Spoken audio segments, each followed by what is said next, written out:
Hey everyone, Robert Mack here. Today I want to talk to you guys about offers, specifically to the buyers out there that are looking for properties, specifically properties that you come across that you actually like. I'm not talking about those homes that you say, well, let's submit an offer and if it works, we'll go for it. I'm talking about the ones that you actually see yourself living in, ones that you actually would be excited to have your offer accepted on. Let's say the property's listed at $800,000, and let's say that your agent runs the comps, the analysis, and determines that the home is probably worth closer to like $775,000. You've got to think amongst yourself and determine what you feel comfortable paying for that property. Now, if you're really motivated and you really want it, you're going to offer something that's going to be reasonable and something that the seller is going to respond to positively.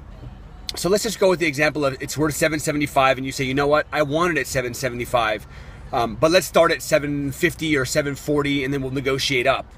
Well, that strategy doesn't always work, and it's not always so effective, because what happens is the lower your offer comes in at, the higher the seller's wall is going to be, the higher the seller is going to put that barrier up. And so they're going to come back most likely with something that's not going to be favorable to you. So let's say you offer $740,000, they may come down to $795,000 or $790,000.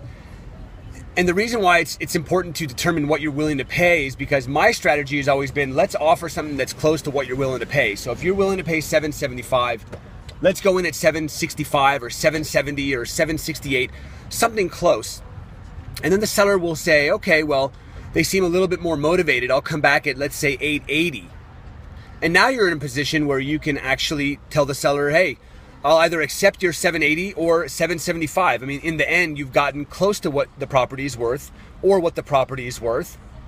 And it's a win-win scenario. So this message really goes out there to all the buyers that want to start their strategy of negotiation by coming in really, really low. Because from experience, what we have found is that the higher you submit your original offer and the less you negotiate up, the higher your chances are of getting the property at what it's worth, or possibly even a little bit less. So I hope that video is helpful. If you have any questions or comments, leave them below. I'd love to hear what you guys think, and give us a call, 949-209-7309, if you have any questions or comments. Have a great weekend.